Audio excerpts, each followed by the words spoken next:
All right, man, peace.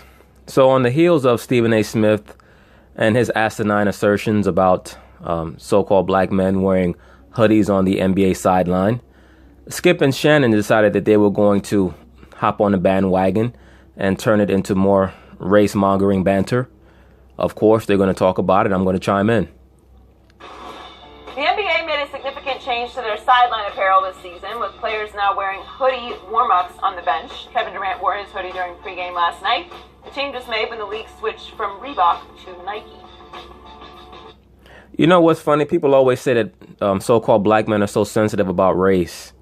Well, the main thing that you should be doing if you truly believe that the so-called black man is too sensitive about race is to stop scrutinizing everything that the so-called black man does. If somebody else wears a hoodie, then it's just for style or for comfort or for warmth.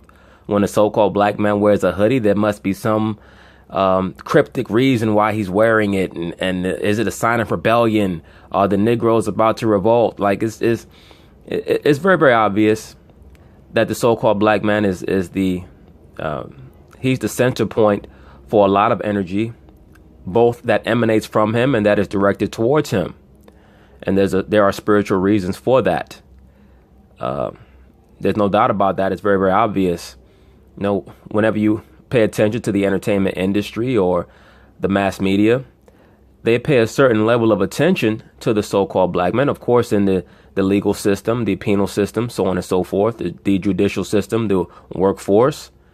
It's like there's one standard for the Caucasians and the other races, even and including the so-called black woman. And then there's a whole different set of standards. I won't even say rules, but standards for the so-called black man, just in regards to how he conducts and depicts himself. He is held to a higher level of scrutiny. I won't even say higher standards. That is a whole other issue.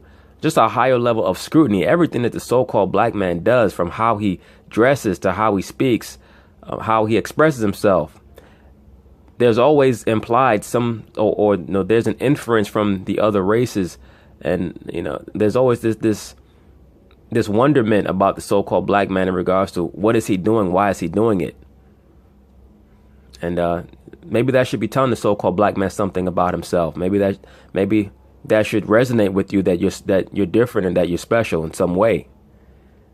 It's something to think about. As opposed to looking for that hug and that validation from the other races that the so-called black man is always looking for.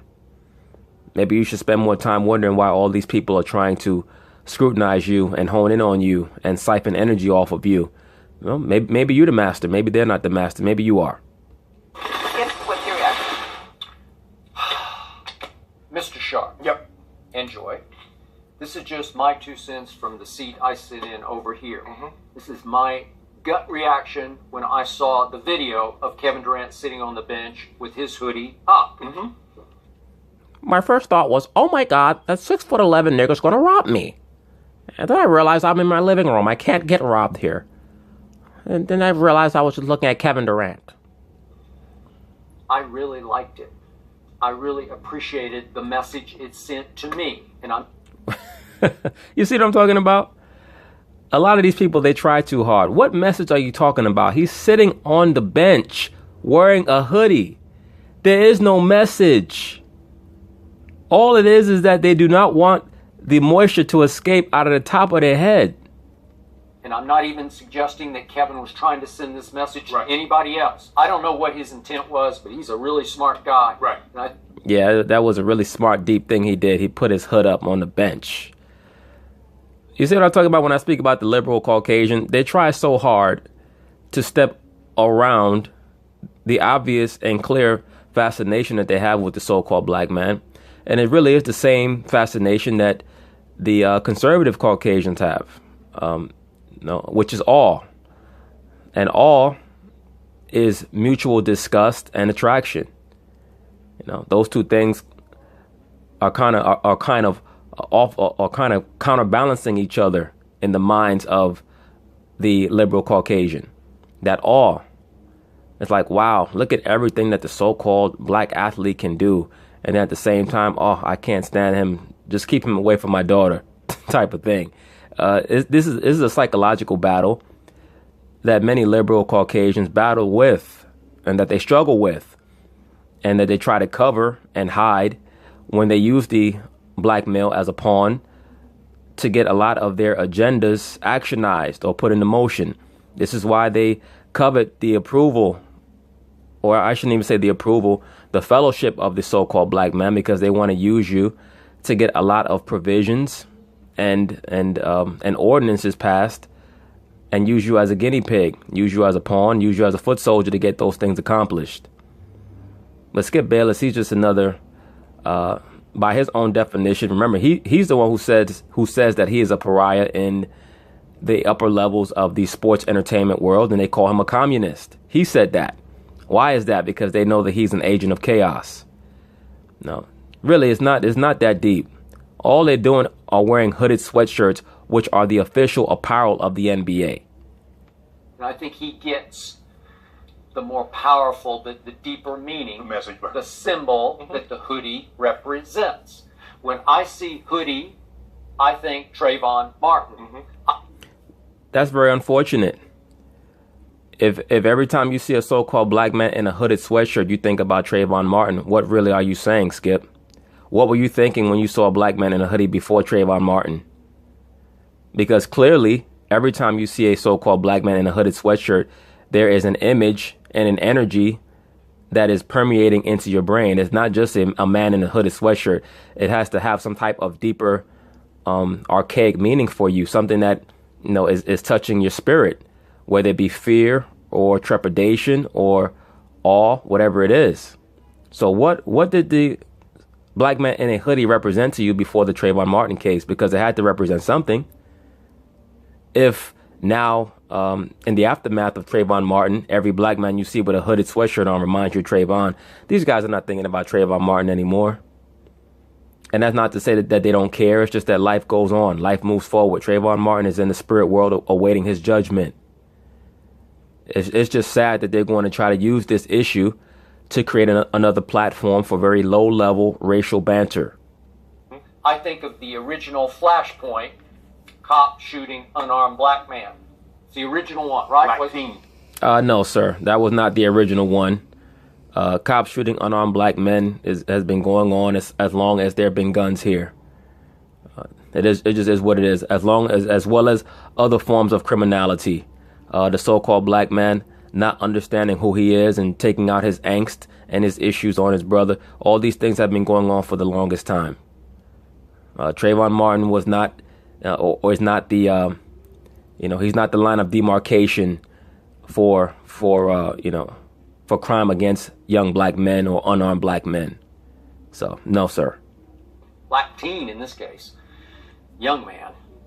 And it hits home to me because it gets me back on message. It gets me back to where you wanted to be with Colin Kaepernick from the first flash of this, right? It gets me where everyone was trying to get with the protests in the National Football League. And it's a cool way to send a powerful message with a symbol. We remember the whole Miami Heat team stood with their hoodies. Correct. Okay. How many years ago was that? I'm losing track. Was that 4 years, It 5 years? was 2013. Yeah. Probably Right, 4 or so 5. now we're back. It has come all the way full circle, and that symbol still resonates to me. And I think I would like to see more NBA players wear it because it's a cool way to send a message without bringing in all of the negative distraction connotation. of, oh, you're disrespecting the flag. Right. Again, I told you, the first time I saw Colin kneel. Now, brothers, please pay very close attention. Here you have an agent of chaos, by his own admission, somebody who's been accused of being a communist, Skip Bayless, once again giving advice to the so-called black man in regards to what he should do to protest. This is why I've told you, brothers, for the longest time, when you do research on the civil rights movement, they were all being guided by liberal Caucasians behind closed doors. They were being told what to do. They were being told what tactics and strategies to embrace in order to bring dysfunctionality to to mainstream society, to make people so uncomfortable that they would seek out the resolution of the issue by succumbing to your demands. Who is Skip Bayless to tell any of these men what they should or shouldn't do? What he should do is fall back, because he always gives the the disclaimer that he's just a white guy, right? He says, I'm just a white guy. What do I know? But now he wants to try to encourage so-called black men to wear hoodies, quote unquote, because that is supposed to represent a form of subconscious or subliminal protest.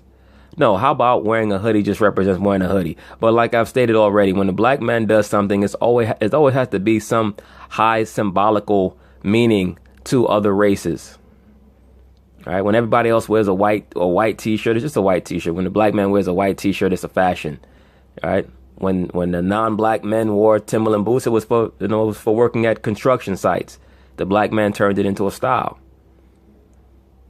So once again, they're really saying, when they scrutinize the black man so heavily, that, wow, what is it about you that makes what you do different from when I do the same thing? That is really what they're so quizzical about. Because once again, all it is another form of apparel, and it is official NBA apparel.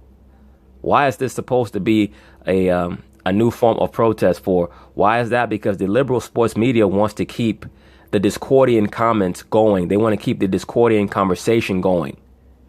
That's why. And they see that they see the Kaepernick thing is starting to peter out. So now they want to transition over to the NBA and create an NBA storyline, because these guys are not getting down on one knee. Okay? So now they have to create some other form. Oh, look, they're protesting this way. No, they're not. They're just chilling on the bench. Or actually sit for the anthem. Right. I winced, but then when I heard him speak, aha.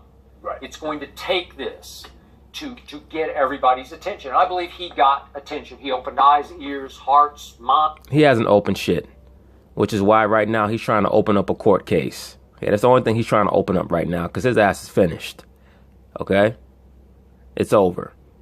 Unless there's going to be a late surprise in this narrative, the shit is over. Minds. And of course, Skip is talking about Kaepernick. At least he paid for it with his job, but it had value, it had meaning, and I think he went down as an historical figure, as the face of a movement. Mm-hmm. But it came with a... No, he's going to go down as a pawn of the Black Lesbians Matter movement. With a heavy price, and the NFL is still fighting this battle that the NBA is not fighting at all, because its players said from day one, we're fine, we'll stand for the anthem, no big deal. Yeah, because they're all getting guaranteed contracts, and they all have sneaker deals, and they understand the importance of corporate branding. They walk around with no helmets on, and they are a star-driven league. They are not an imprint-driven league. So all this shit really is they're using the race talk in the NFL as an excuse to try to empower the players and bring in that spirit of self-aggrandizement through the Hegelian dialectic, which the NBA players don't need to do, because they're already getting their level of stardom and glorification. So they don't need attention, right? The NBA guys are already like, we're good. We don't need to get down on one knee. Because we know we have platforms, and we have coaches speaking out against the president. Right. We have players speaking out against the president, who's spoken out against Steph Curry, and they're not going to the White House. And so they realize they have a more powerful platform in their eyes than having to kneel for the national anthem. Right. So in this case, you have a symbol that everybody gets. White people get this symbol. They know what it means. Mm-hmm. So... He said white people get this symbol. Yeah, we know that they get this symbol, because Mark Cuban said that if he saw a black man walking down the street in a hoodie, he crossed the street. So we know what the symbol of a black man in a hoodie represents. It represents danger. It represents fear. It represents trepidation. It represents intimidation to the average Caucasian. That's what it represents. All right. So Skip Bayless is trying to deliver a message in an inverted way to say that the black man in the hoodie represents rebellion, when in reality, all it is a man in a certain form of clothing. And all Skip Bayless is revealing is his intimidation of the so-called black man, which is something that anybody could see anyway. You could tell by how he speaks about certain athletes that, he is in awe of the so-called black man. And as I've stated, the term awe implies both disgust and attraction, fascination. So go ahead and do that, because it's subliminal. when I saw the video the first time, it's like the look of Kevin Durant, Finals MVP, sitting on the bench with the hood up. I thought Trayvon Martin. Right. Okay, isn't that what you would like me to think? No, sir. No. Why would anybody want you to think of Trayvon Martin when you saw another so-called black man in the hood? Now, I hope that Shannon Sharp is sharp enough to see through this and correct Skip. Think? Sure. Skip, the thing with the hoodies is, and all of a sudden, the hoodie didn't start with Trayvon Martin. It just so happened that a team was wearing a hoodie when he was shot by this guy that wanted to be a police officer, or what he wanted to be, neighborhood watch. No, he wanted to be a race soldier. That's what he wanted to be. He wanted to be a race soldier. It's an East Coast thing that goes way back, the hoodies and the Timberland boots. Skip, I got no problem with it. Well, I've already stated this in the first video with Stephen A. Smith. The hoodie actually goes back 4,000 years, okay? It was known as a mantle. And so-called black people always wore that form of clothing, apparel. Really, all nations wore it. It was just another garment. Sometimes you'd wear the hood with a long cloak attached to it. It's known as, in the scriptures, it's known as a mantle. Okay? And if you read the Bible, it's known as a mantle. It's just a hood with a long cloak that you'd wear over your shoulders, or it would be attached to a cape. It could be attached to a cloak. Or you could wear it Robin Hood style with just the hood and then, just like a short, just a short piece of clothing coming over your shoulders.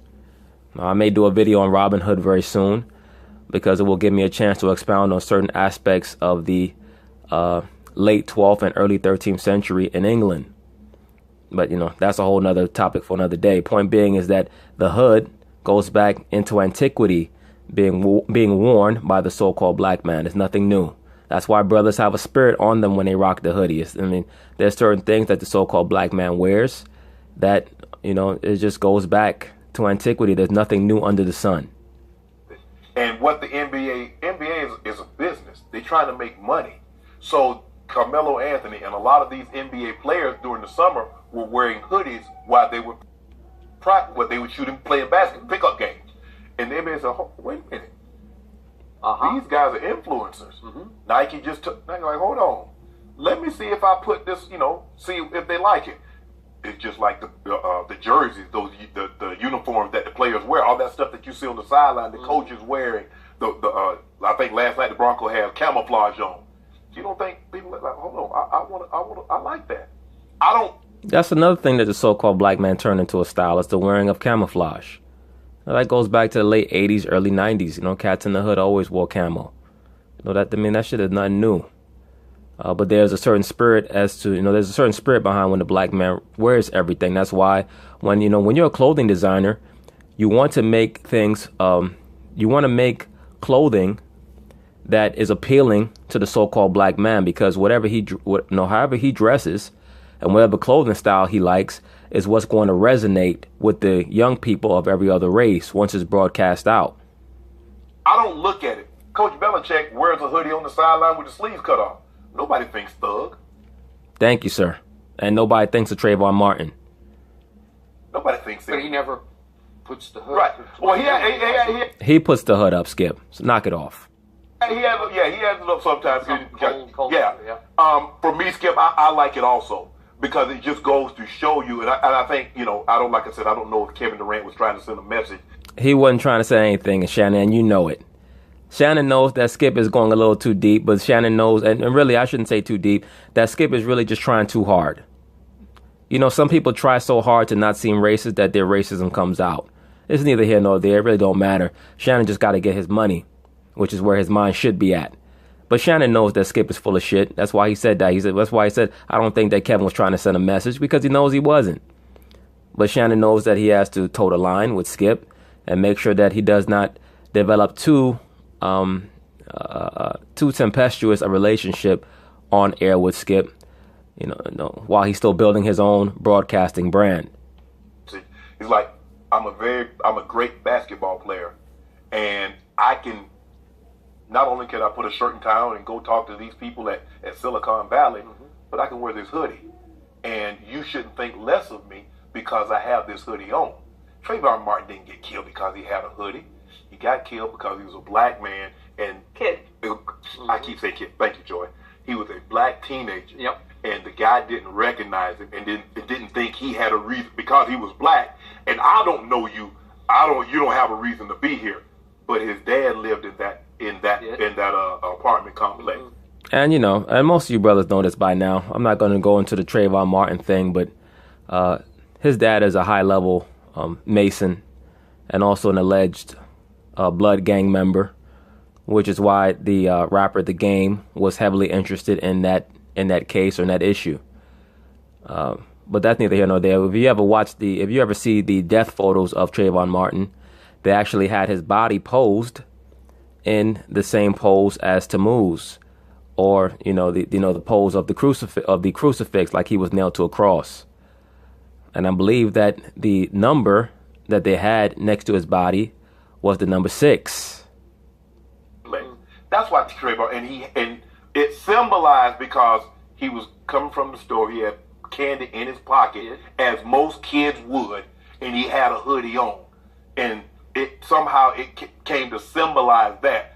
But J.R. Smith wearing a hoodie, and Nike has done this before because you see a lot of speed skaters, they wear it. Thank you, sir. I mentioned that in the first video.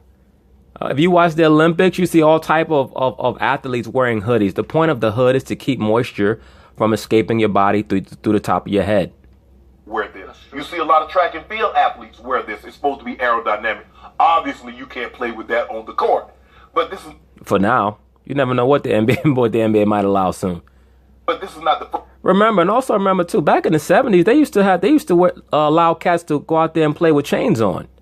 Like, if you watch Dr. J or George Gervin highlights from the late 70s, they used to be out there, going at it with their chain on. This is not the first time that we've seen this type of garment being worn. This is the first time we've seen it like this in an NBA game. Mm-hmm. But what the NBA saw, how many of their players was wearing this in the off season doing pickup games, and Nike was like, man. Yeah, they were wearing them during pickup games because during the off season, wearing that hoodie was a way for you to work on your game and also lose weight or stop your weight from ballooning up.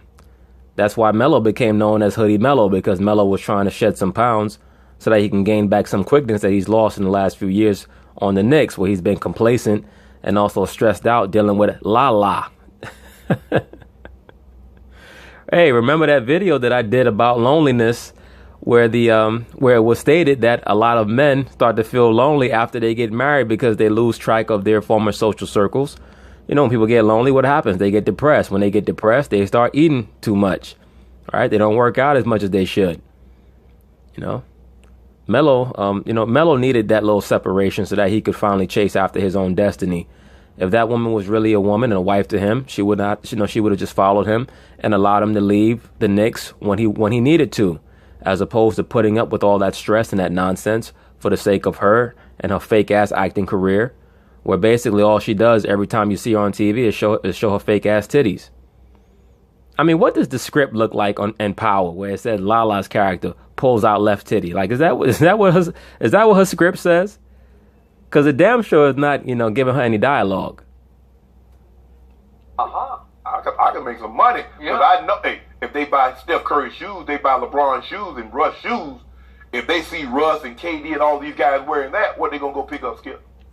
Oh, that's definitely true. We all know that hoodies, particularly related to the NBA, would be a major sales boon for Nike. There's no doubt about that. They're going to go pick up them hoodies. I can sell me a couple million of those also. And once again, there's a reason why those players, they wear the hoodies in the warm-ups. No, it gets the blood flowing. You definitely need major blood circulation going throughout all your muscles to avoid tears, to avoid pulls throughout your body. And every athlete knows that you have to be properly warmed up before you engage in any form of athletics.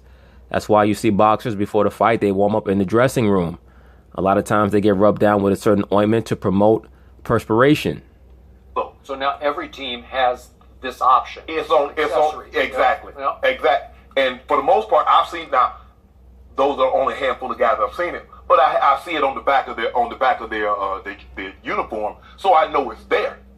So I have no problem with it, Skip. I just love the way the NBA handles things. I just love the way they strike me, and I could be wrong because I don't really know that many NBA players, but it really strikes me that the NBA and its players are in a partnership. Well, the reason why it strikes you like that, brother, is because you're a liberal Negro. So you're making certain assumptions from the outside looking in. They are in a partnership, but please understand that the framework of the NBA is constructed totally different from the NFL. The NBA decided that they were going to promote their stars in the mid-'80s. From the time that David Stern came on in '84, he decided that he was going to create a framework where the NBA was going to build itself off of the back of its stars. All right. So and this is just coming off of the first Magic Bird finals, and Dr. J was nearing his end, and then you had Jordan come in all in '84. That all happened in '84. So David Stern very, very brilliantly decided that he was going to craft the marketing of the league based off of marketing its stars. And that's why you'll notice if you ever watch any of the All-Star games from the '80s, they would always push and promote the stars. They promote the older stars like Dr. J, and they promote the younger ones like Jordan, Dominique, Charles Barkley, and they will also promote the ones that were in their prime, like Magic and Bird. And the NFL and its players are in a business relationship. Well, you only have the NBA Players Association to blame for that, and to thank for that, Shannon, because you guys failed to get the guaranteed contracts that you would need to really get the self-respect that you're looking for. You're really using the whole Colin Kaepernick kneeling protest as an excuse, as a tantrum to throw because you're mad that you guys don't have, or the current players in the NFL don't have guaranteed contracts.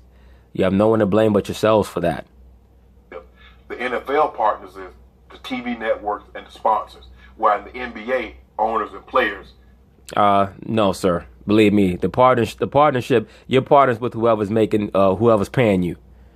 Okay? They're letting the NBA players think that they're partners because they understand that, the NBA stars are the ones that you're going to market the league through. They don't really care about paying them guaranteed money because the NBA is not a collision sport. And that's why they don't have a problem. When the Commissioner Silver said they're going to stand, they have no problem because they never try to suppress their opinions, or if they want to speak out on something, because they could have, like when they had the hoodies on and when they came out with "I Can't Breathe" T-shirt. Yep. Adam Silver said, "You will take that off." He did. But he did. Of course not, because he's woke. And you have to understand, Shannon, the premise of you scratch my back, I'll scratch yours. Adam Silver understands that if he supports the liberal black players in the NBA and their emotional outbursts, that when he asks them to support homosexuality and lesbianism and transgenderism, they're not going to have a choice but to support it. Because, hey, guys, look, I supported you. Now it's time for you to support me. As I've already stated, I'm a firm believer that Adam Silver is a homosexual, allegedly. You can Google him at the homosexual parade, even though supposedly he's married. That dude, that dude has 2 broke wrists. There's no doubt about that, allegedly. Yep. But that's all it's about. And as I've told you brothers before, on the liberal totem pole, please remember this. The so-called black man is at the very bottom. They use you to get certain reforms passed that they want to get passed. They use the black man and try to act like they care about your issues and your plight because they know that when they need you to, you'll help them promote the true agenda, which is lesbianism and homosexuality and transgenderism and eventually pedophilia. Okay? So, it is what it is. He let them be them. He did. And in the NFL, well, this is what we want you to do. This is what we're going to tell you to do. And that's... Well, and you also have to understand in business, Shannon, you have to consider your market. The NFL's market is conservative Caucasians from Middle America. The NBA's market is much more diverse. It's much more global. It's much more tech conscious. They market more to the coastal cities, the major cities on the coast. On the East Coast, Boston, New York, Philly, D.C., down to Miami. The southern border, Dallas, Houston, New Orleans. And then you have the left coast, the Bay Area, Los Angeles, up into Portland, I almost said Seattle, but I go back with the NBA. Seattle, of course, moved to OKC. But that's how the NBA operates. The NBA is not thinking about Middle America. They don't have a team in St. Louis. They don't have teams. They don't have teams in a lot of Midwestern cities. I mean, they have one in Indianapolis, but Indianapolis is kind of on the border between the Midwest and kind of that Eastern type of flavor. But Indianapolis would definitely be considered Midwest. There's no doubt about that. But they don't have to worry about having the same the same fan base as an NFL would, where they have to be concerned with losing viewership if they come out as liberal. The NBA figures that most of their fans are going to gravitate to liberal propaganda, and for the most part, they're correct.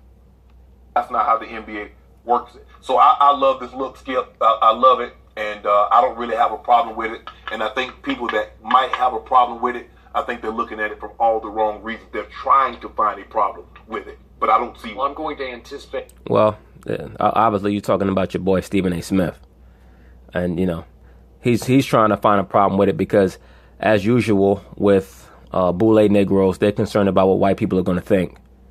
Anticipate that more and more stars will wear said hoodie on the bench. Yes. Yeah. Well, I'm surprised that I haven't seen more guys warm up in it, because you see. Well, it does help you. It does help you Get warm you warm, up right? Wearing Thank you, Joy. Thank you. the hoodie, and the reason that they made Wearing the the hoodie up. yeah. For track and field, you wear the hoodie all the time. It helps get your your whole body warmed up. But Thank you, Joy. Thank you. Hey, I give Joy credit. I've said this before. When she speaks, most of the time she actually has something to say. But the reason they made it the way that they did, where it zips really tight, is because the guys were shooting around with the hoodies up and they were blocking their sight, right. or you have to tie it really tight. Okay, so would anybody attempt to wear the hoodie up while in the game? No, you can't, because you can't have a jersey. You don't have your name on the back, the number on the back. Yeah, the Heat. Don't be surprised though. Like I've already said, don't be surprised if Nike creates a provision where, Nike in concert with the NBA has an alternate jersey with a hood on it. Don't be shocked. The Heat. LeBron tweeted out that picture of the Heat in the hoodies, March 22nd. Oh, what is Joy thinking about? Talking about March 22nd. 2012, Trayvon Martin was killed on February 26th, 2012. And then Ebony Magazine released several different covers, which included Dwayne Wade on it wearing the We Are Trayvon shirts. I remember that time period because that was during LeBron's, that was the first season that he won a title. That was also a little bit after Linsanity, and right around the time that LeBron wore the Dark Knight mask. I believe that was in the game against the Knicks, where him and D Wade and Mario Chalmers shut down Jeremy Lin and put an official end to all that Linsanity bullshit. Shirts. Right. Are the Seahawks? But anyway, it was a good little discussion that Skip and Shannon had on this issue. I just wanted to comment on it, just so that we could assess Skip Bayless and some of the statements that he was making or trying to make, as usual, to cover up for his subconscious feelings. But it's neither here nor there. Anyway, peace.